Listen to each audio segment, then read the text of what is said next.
Hey folks, Steve here with another Dark Valley video. Apologize for the gap in videos. The last week or so have been very busy and really did not get a chance to come out and game a little bit here. So apologies for that. I'm going to maybe knock through some turns over the next few days if I'm lucky, with things being health concern out there for coronavirus. It's like, hey, why go anywhere? Just hang out at home, I guess. So I'm providing an opportunity to try to play some here in my free time. So I'm going to work through what I can. We're looking at turn 37 today, and we're going to continue the offensives out of Operation Bagration. And we're now getting closer, or even actually, if I look at the map, we've actually crossed into Germany in this area over here. Technically Poland, but it's considered part of Greater Germany. So yeah, the war is coming home for the Germans very shortly. One thing that I need to fix, I guess, from last time. So when we had the Romanians switch sides, we marked units as out of supply for until the next logistics chit was drawn. But that apparently is not the right way to do it.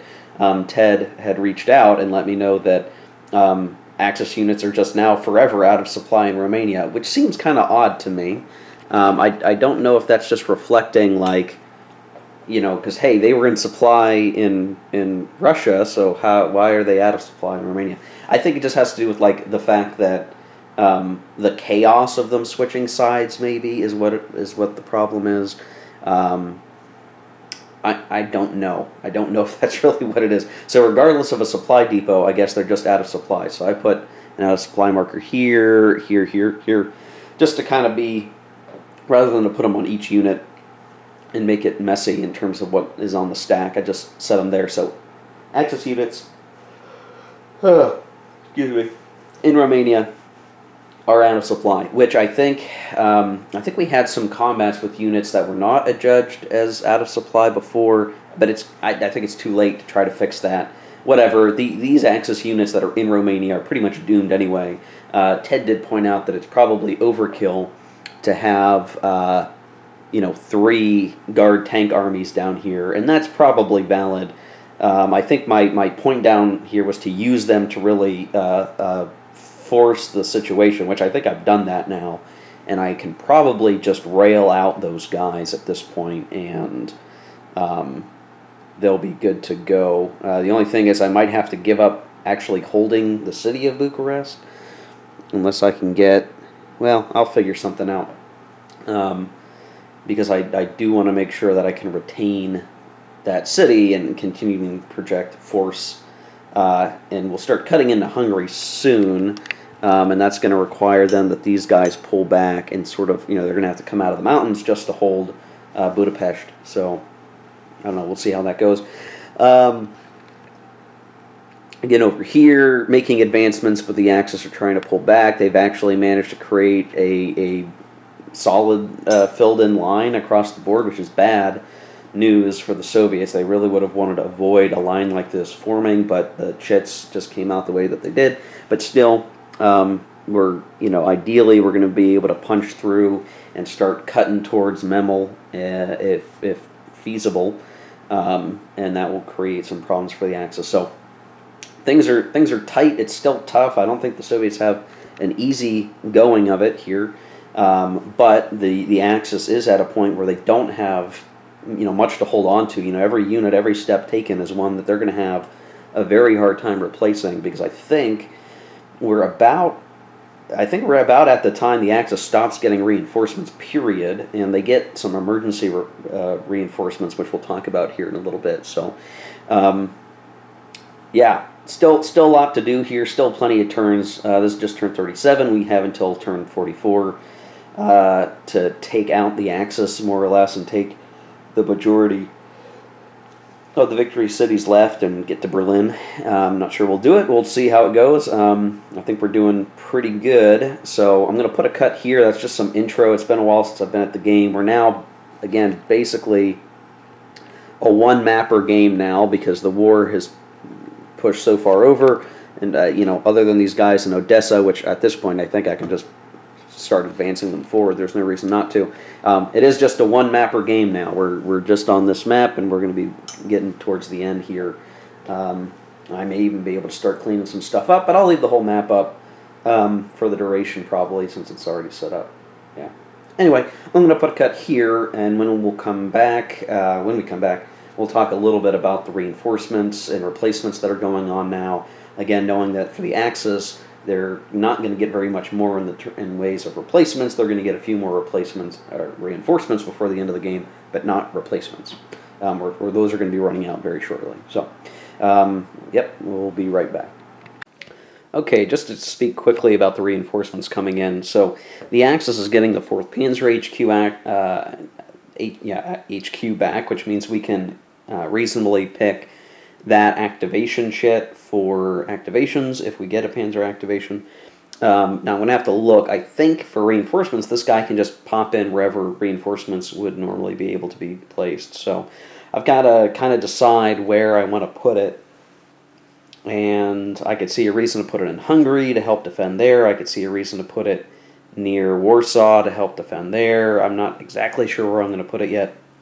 The Soviets get the Bulgarian army, which will come in.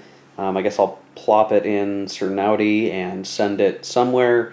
Maybe help back up the Romanian push. I don't know, because I still have to put it in a Soviet city for reinforcement purposes. So I can't put it in Bucharest, for instance. And then we get another Guard tank corps conversion, and I'm going to have to look pretty hard to go and find wherever it is that we don't already have a... I got to find the last tank unit on the board that isn't already a Guard. I think this might be one of the last conversions that we have to make. But it'll have to be on the board, and I don't think I have any that are in the eliminated box. So pretty straightforward there. Now for actual replacements, now the Soviets are going to get their whole bunch that they get, the like 30-some that they're going to get. And obviously they're going to focus on replacing flipped units that have been hurt in the last combats. I'm going to get my Guard tank armies filled up again, and I'll probably rail some out of the Romanian sector and put them up near Lvov probably, or potentially Minsk, in the hope that we can create a breakthrough around Vilnius. So that's the idea for that. For the Axis, we actually have to make some decision here. So this turn, turn 37, is the last turn for regular Axis replacement points. And to remind you, from turn 25 to 37, the German get the following steps per turn for replacements: 2 Panzer, 2 Panzer Grenadier, and 4 infantry / motorized. So that's a decent number, that we've gotten each turn. It's helped to prop up the Axis line. This is the last turn we get any of that. So it'll be important that we try to make that the most efficient way possible. Now the other thing is, we have emergency replacements. So I'll read it out loud from the rulebook. On the first turn after 1942 that begins with a Soviet unit in Greater Germany, add 1 replaceable Hungarian unit. So we just get to place back again a Hungarian unit, and there is one in the dead pile that we could do that with. 1 full-strength Tiger battalion, and I'm pretty sure I've got some Tiger battalions in the dead pile, so we just get that full strength back. Then 5 mechanized steps, so that would be Panzer Grenadier, that'd be Panzer, and then 10 infantry steps. Well, I guess the 5 mechanized could also be motorized if I needed them to be. And then 10 infantry steps, which is quite a decent bit, right? I mean, it's 10. So altogether, if we decided to use emergency reinforcements, if we did it all now, we would get a decent lump sum of reinforcements for the map situation. Now, I could just take the 37 reinforcement or replacement points and save the emergency for another turn. We are eligible to use it because we have 3 Soviet stacks over here that are in Greater Germany, technically Poland. So we could choose to do the emergency replacements. Now, I was trying to think, is there any reason to save it, right? We could use the reinforcements we get, or the replacements we get this turn, and then see what happens next turn, because next turn we won't get any, and maybe we'll need it. Or do we use all the emergency reinforcement replacements, whatever, now, with the idea that we want to get as much on the board as possible, knowing that it's going to slowly trickle away? You know, knowing that even if we save the emergency replacements for another turn, it's all going to come in at once. You know, maybe we do that, you know, right as the Soviets are coming into Germany to stop a breakthrough. You know, maybe we do that. But a part of me is really thinking about, you know, if we just put the units down now, the sooner we have them, the better, the sooner they can be useful to improve the defensive line. And I just don't know what I want to do here. It's tough to think about, right? It's like, do you save yourself reserve, or do you get everything on the board possible, recruit every young boy and elderly man in Germany to defend the fatherland? I don't know what the right choice is here. And maybe somebody will be able to say, you know, the optimal choice, but I'm going to have to make a decision here as I'm playing this turn. So I'm going to ponder that, and then what I'll do is I'll do the reinforcement replacements, the strategic movement as usual, and then when we come back on camera, I'll talk about the decision that I made, whichever decision it is, and we'll start talking about the activations phase. So, yeah, so we will be back in just a second for you guys. Okay, so we're back and we're ready to start looking at the activations. I do want to say a couple of things before I get into where the reinforcements went. I meant to put this in the intro, I guess I forgot. You know, I'm realizing it's been like 9 months since I started playing this game in earnest, when I set it up and started playing through it. And I realize for people who are watching, like, that's a double-edged sword, right? Like, it's probably been fun to watch me in some ways if you're one of the dedicated folks who have watched every episode. In fact, the only way, you know, whoever's listening to this is probably one of those people who've watched every episode that, you know, you've enjoyed the exploration of the game, the entirety of the game, not just a scenario or a couple of scenarios. We're playing through every phase of the war in this big game, this mini monster game. And I had read a comment on, like, my Turn 1 video that was posted recently of somebody, I guess, who must have recently started watching the series. And he expressed, like, frustration with, like, oh, this game takes too long to play, and this is really boring to watch you play this one game, you know, turn after turn after turn. And he had a copy of the game, and he was thinking about, like, selling it, or was going to sell it. And I tried to say, like, you know, don't sell it. It's a good game. It's entertaining. And what's really hard to explain to people is, like, you know, when it comes to this game in particular, the fact that I'm going through and I'm recording a couple minutes of video in between every action shit adds so much time to playing the game, right? Because if I wasn't recording this, right, I would just go and do it. I would just do it. I wouldn't...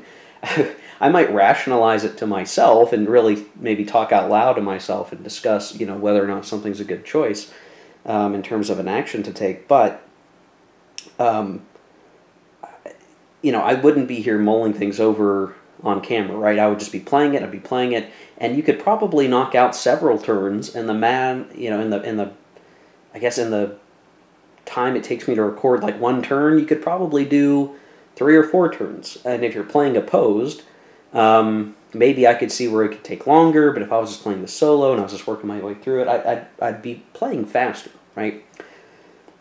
If you figure, like, some episodes of this series have been like half an hour to an hour, that might make you think, oh, it's going to take 44 hours to play a 44-turn game. That's not true. It's probably going to take you half that.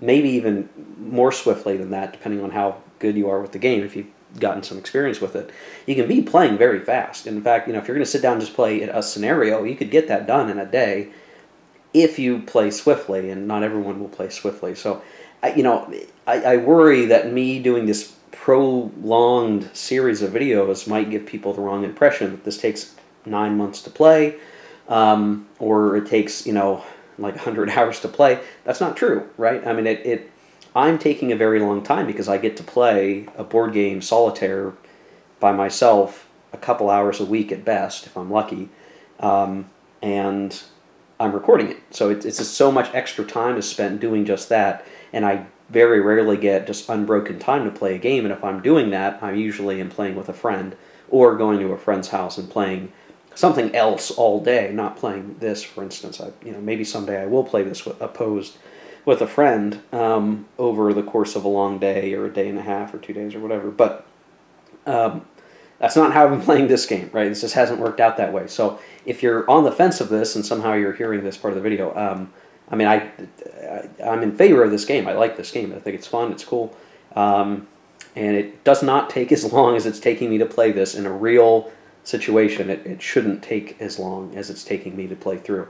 And I know that there are a lot of people who are really looking forward to when I'm done with this, right? Is that it's taking me so long to get through this game that when I'm done, it's like, okay, I'm going to play something else. What else is Steve going to play? And I'm still deciding that, but it probably won't be an East Front World War II game. I'm going to need a palate cleanser for sure, and just play something else and kind of knock things loose a little bit, and something shorter, something that can be played in a couple hours, rather than something that's going to play across, several long days, right? I don't want my next video series to take 9 months to complete. That's not what I'm shooting for. Not all games are this long to begin with, right? There's a lot of games you can play in a satisfactory way, and it might only take me, a few weeks of videos to cover in the degree that I want to cover it.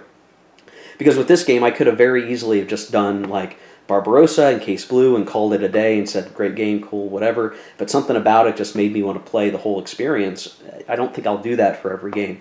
So, I don't know. For those of you watching and you're worried about that, don't be too worried. This might be a very unique situation because I've just been digging deep into the Dark system with the Dark Sands and the Dark Valley, and I just really got hooked on playing this the whole way through. So, something to think about, and we'll figure it out as we go along here. Okay, so in terms of reinforcement, so I did choose to initiate the emergency replacements because I figure if I can get guys on the board now, that's better than later, I guess, and that it proved to be a stout defense in previous scenarios. Maybe I can do the same here. And some of what I did set up was a little bit of some screening forces and Zocs along here, just so that if we do break through as the Soviets, I've got some defense around these critical areas, and maybe I can defend the port, which will be providing supply to these guys eventually as they pull back. I put some guys here along with the 4th Panzer HQ, and then I actually started putting some units down around Buda and Pest because, it's not going to be long before the Soviets are at the Danube, the upper Danube River around Vienna and Buda, and I need to have something there. Part of the reason I need to do that is because it's going to be hard to be shown all on camera, and my dead pile's getting strewn about. The Axis only has a couple of oil hexes left. They have Plosti, which they're going to lose very soon, and they're out of supply, Romania. And then there's this region, Nagy Kaniz, rough, okay, I don't know how to pronounce that correctly. But that is an oil hex, and I think, if I'm looking at the map right, that might be the only oil hexes left, maybe? And what's important about that is once the Axis doesn't have any more oil, they lose their air. And they can't do air actions anymore, or air activities. So and there might be some other negatives as well. So for me, it's really important. I want to get to those oil hexes of the Soviets, and so too I need to have some sort of defense here. So ideally I'm going to be able to hold some sort of defense through the mountains here and try to protect Vienna and Buda and by extension Prague, and coming up into Germany via the south backyard situation. Either way, Romania is a pretty messed up situation.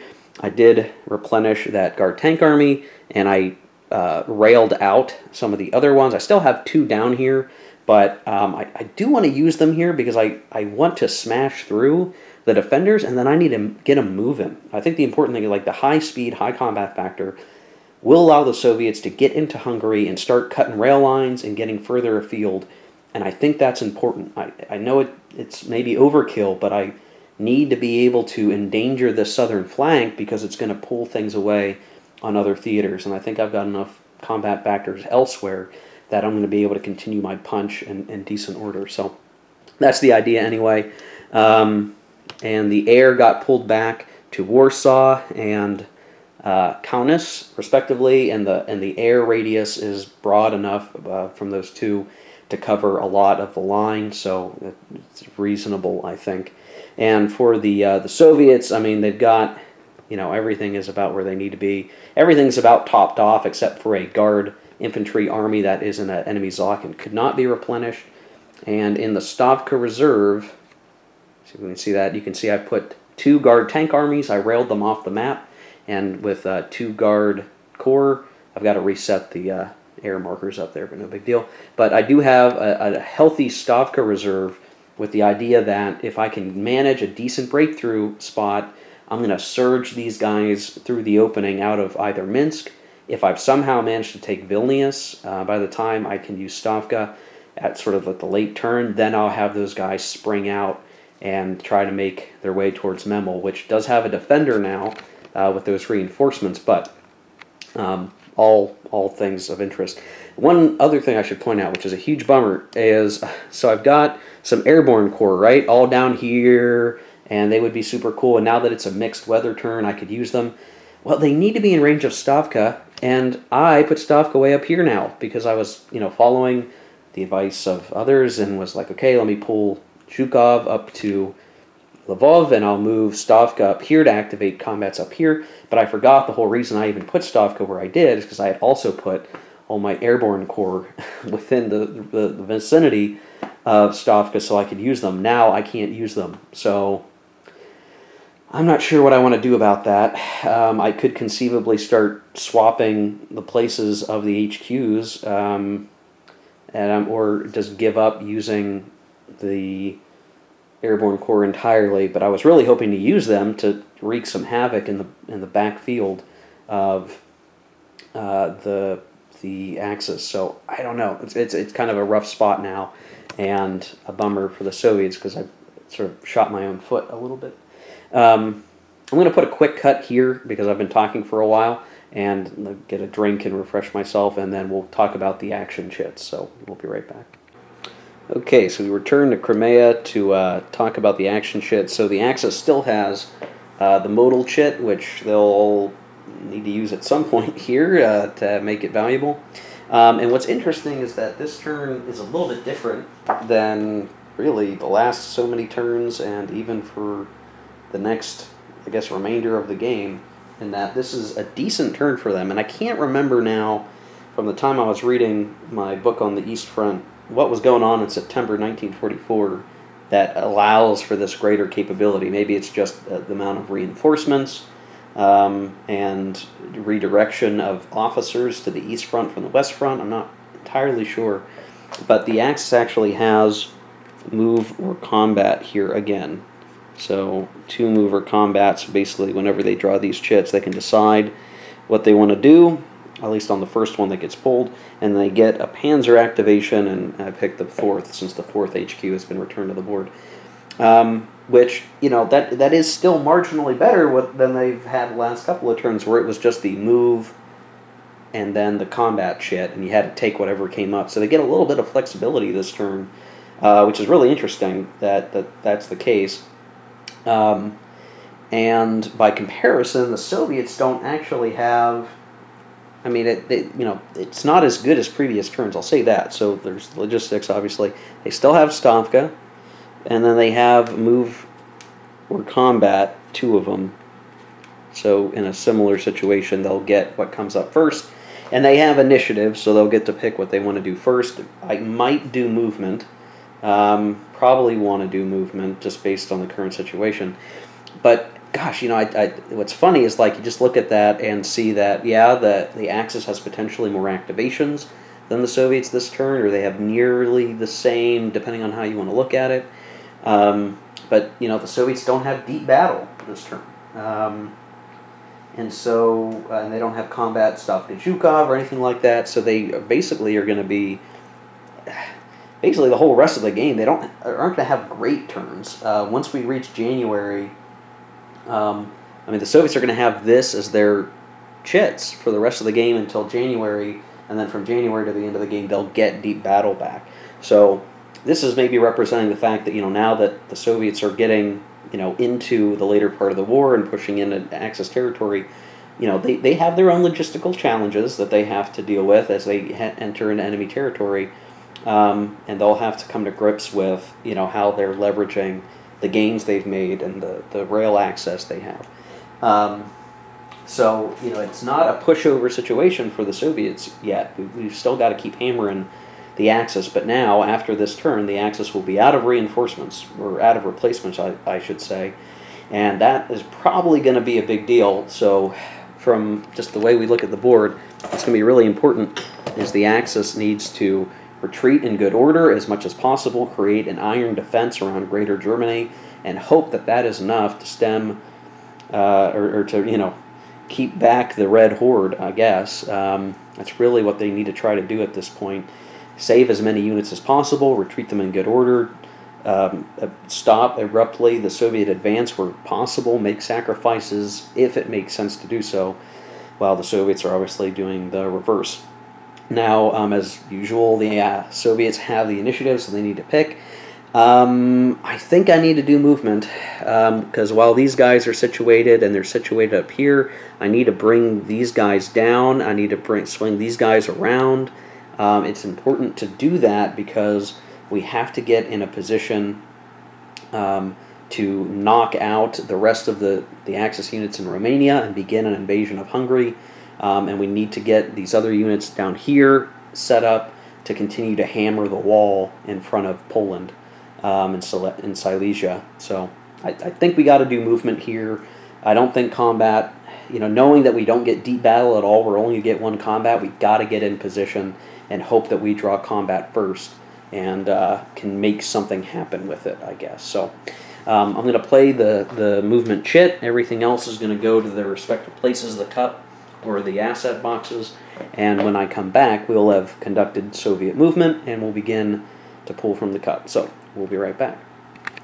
Okay, here we are after Soviet move. You can see we moved through Tallinn in the north, getting a victory hex back to the Soviets, with the next major port down the line being Riga, which is here. So obviously the Soviets will be aiming for that, I guess, next, but there is plenty of action in between there. You can see just barely screening the north even with these units. The only thing allowing us to do that is that the Axis don't really have strong units there. They're more of a holding force, as that whole area is going to probably retract back to Riga at this point to shorten the line and provide some relief to those forces down there. You can see it's sort of moved forward, everybody situating the forces a little bit better for the attacks to come.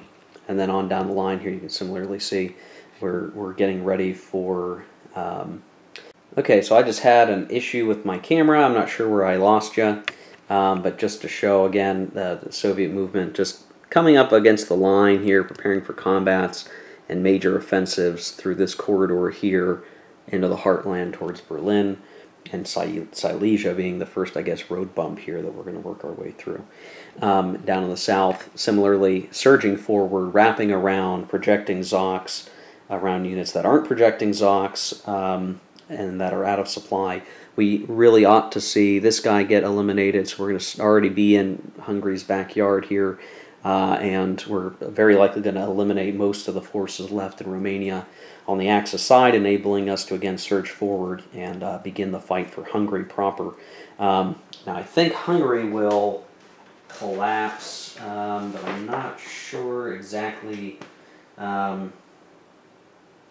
We need to take Buda and Pest, and then all Hungarian units are removed from the game. There's really not that many Hungarian units anyway, so I'm not sure that's a huge gain. But again, this is the the back way into Germany rather than the frontal assaults that we're currently undergoing.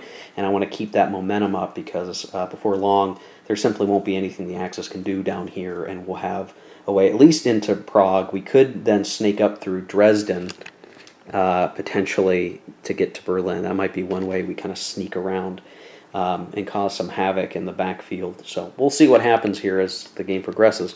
We're ready to pull from the cup, so I'm going to go ahead and do that. The Axis will not use modal yet. Again, we want that to be an emergency. I don't think we're quite at an emergency yet. Romania is probably simply a lost cause. What the Axis really wants is move. I think the Soviets want anything but move at this point. And we pulled, well, there's Axis move or combat. I don't think there's any combat that the Soviets really want to do here. I think this is the thing. We've seen it before in this game, and you know, maybe this is a knock on the game. I don't know, where the Axis can creep away. They can keep sliding back, a steady retreat before the Soviets can bring them to combat. And I think that's what we're going to try to do, is just pull everybody back wherever possible, create some new defensive lines, and go from there. So I'm going to take myself off camera. We're going to do some Axis moves, and we come back, we'll pull from the cup again.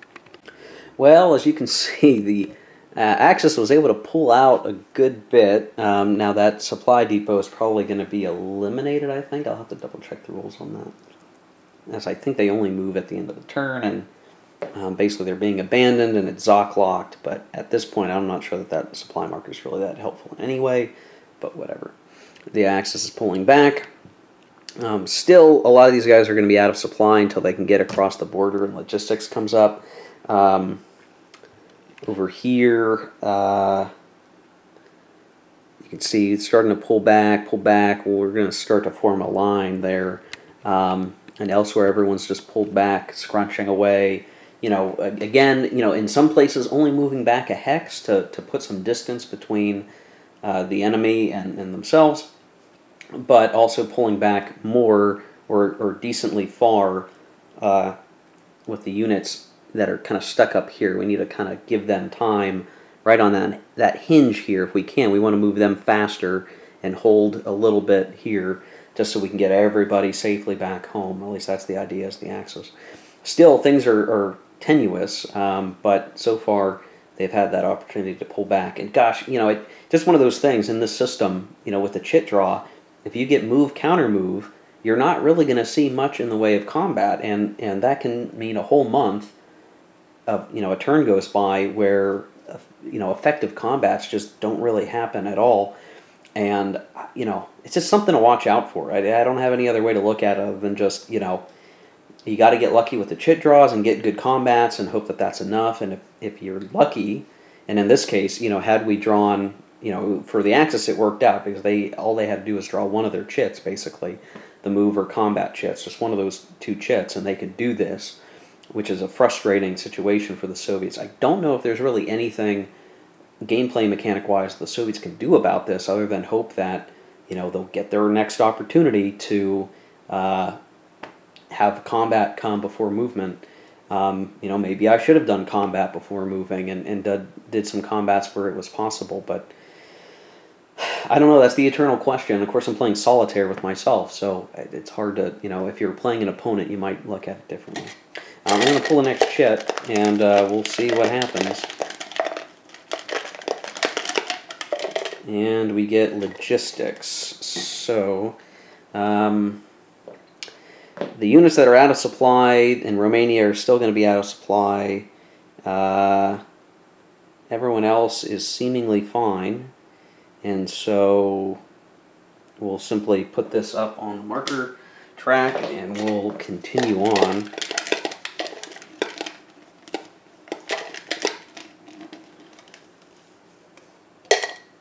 And we get Soviet combat.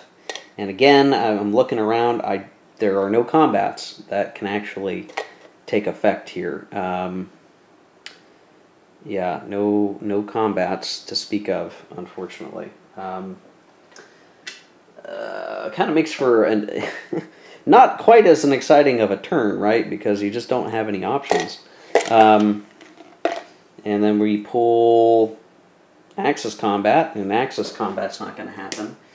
And yeah, what's left? 4th Panzer activation. Well, you know, I think that'll happen, and I think what we'll end up doing is covering, let's see, covering some of our bases here. There we go. Just that easy. Not a whole lot to do there. Just use the HQ activation to move some units up and get situated and cover some of the weaker points of the line. That's as much as we can really hope to do. Now, is it valuable here to try to do something with Stavka?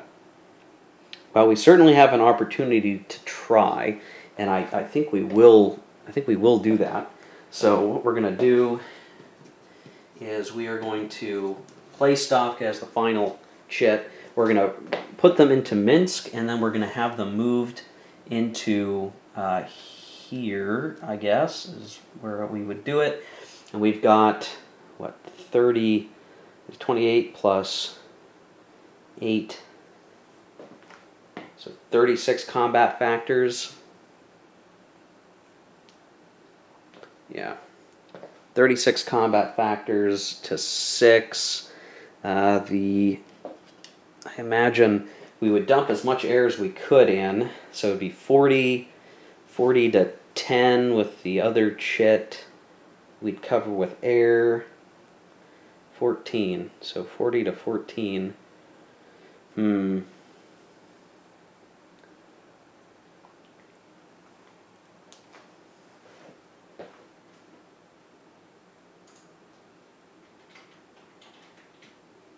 Comes out to just be 2-to-1 odds. 2-to-1 odds. Yeah. Alright, well, we'll roll it. And I roll poorly. I do an AL1. Well, that's unfortunate. We were hoping to hit him, but it wasn't enough, so we're going to have to take a step loss here. Well, it was worth a shot, but not... Probably shouldn't have it. You know, I mean, it's one of those things, right? Like, you got to figure out if you use all the resources and all the abilities, and that assault marker always gives the Axis Defender +4. They have air nearby, which we would use this one for another +4, so 8. Well, I guess he could only... Yeah, okay. Yeah, that's what it would have came out to be. Even with the air support that we got, it just was not enough to dent the Axis line there, and what that would have gotten us if we had forced a retreat or an EX is we would have gotten a hex adjacent to Vilnius, but that just was not good enough, unfortunately. So yeah, that's a bummer. That is a bummer. So let's see if there's anything else. I think that's going to be the end of the turn already. Axis depots, I'll have to look at what the Axis depot down here can even do. I'll do that off camera, and we'll have it set up for the next turn, I guess. There's no attrition segment really to worry about, and yeah, like I said, we'd move back some of these supply depots. I don't think we really need to worry about that too much. And victory check, well, we're at 16 victory points. So we're pushing them back. I guess technically we project Azov into Plosti, so I think technically we would mark that as Soviet controlled now. So really we're down to 15, I guess, if you want to look at it that way. And we've taken a oil hex. So now the Axis only has one more oil left. So yeah, there we go. I think that's it for turn 37. Mixed weather, you know, didn't have a huge impact, but next turn is going to be mud, which should prove a difficulty for this the Axis as they're trying to retreat. But then will also be a challenge for Soviets as they try to move forward. Yeah, I think that'll do it for this episode. Turn 37 is done. We're going to go into turn 38 in the next video. And we will see what else occurs. The Axis at this point are going to be out of replacements, I think, and we'll have to see how well they can hold up now. Whatever they've got on the board, they've got to try to retain as best as possible. And maybe they can continue to save these units in Romania, get them back across the border as they're doing emergency withdrawals and trying to get the heck out of there. We'll see what happens. So yeah, there we go, guys. We'll see you in the next one, and until then, take care and keep on gaming. We'll see you.